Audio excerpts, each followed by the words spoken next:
ആലപ്പുഴ കളർക്കോട് അപകടത്തിൽ മരിച്ച ആയുഷ് ഷാജിയുടെ മൃതദേഹം വീട്ടുവളപ്പിൽ സംസ്കരിച്ചു. സഹപാഠികളും അധ്യാപകരും അടക്കം വലിയ ജനാവലിയാണ് സംസ്കാര ചടങ്ങുകളിൽ പങ്കെടുത്തത്. ഇപ്പോൾ വിവരങ്ങളുമായി ഷാജഹാൻ ചേരുന്നുണ്ട്. ഷാജഹാൻ, അതീവ ദുഃഖകരമാണ്. ഒരുപാട് പ്രതീക്ഷകളോടെ MBBS പഠനത്തിന് പോകുന്ന ഒരുപക്ഷെ ആ കുടുംബത്തിന് താങ്ങാവുന്നതിലും അധികം ദുഃഖമാണ് ഈ ആയുഷ് ഷാജിയുടെ മരണത്തിലൂടെ സംഭവിച്ചിരിക്കുന്നത്. എങ്ങനെയായിരുന്നു ആ സംസ്കാര ചടങ്ങുകൾ? മറ്റു വിവരങ്ങൾ?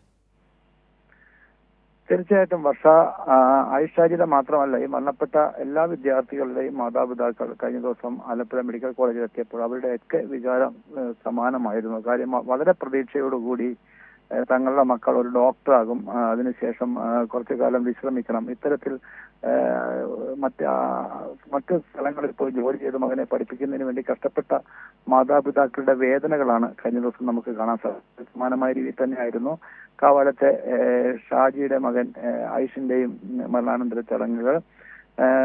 കുടുംബ വീടിനോട് ചേർന്ന് മുത്തച്ഛനെയും മുത്തശ്ശിയെയും സംസ്കരിച്ചതിന് സമീപമാണ് ആയുഷ് നെഞ്ചിലെ ഒതുക്കിയത്. മെഡിക്കൽ കോളേജിലെ സഹപാഠികളും മറ്റ് സുഹൃത്തുക്കളും നാട്ടുകാരുമടക്കം നൂറുകണക്കിന് ആളുകളാണ് സംസ്കാര ചടങ്ങിൽ പങ്കെടുക്കാനെത്തിയത്.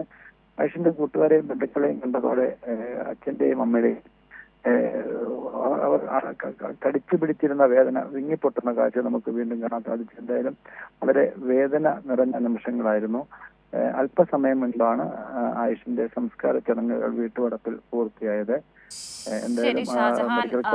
ആയുഷ് ഷാജിയുടെ മൃതദേഹം സംസ്കരിച്ചിരിക്കുകയാണ്. സഹപാഠികളും നാട്ടുകാരും അടക്കം നിരവധി പേരാണ് അവിടെ എത്തി ആയുഷ് ഷാജിക്ക് അന്ത്യാഞ്ജലി അർപ്പിച്ചത്. വിവരങ്ങളാണ് ഷാജഹാൻ നൽകിയത്.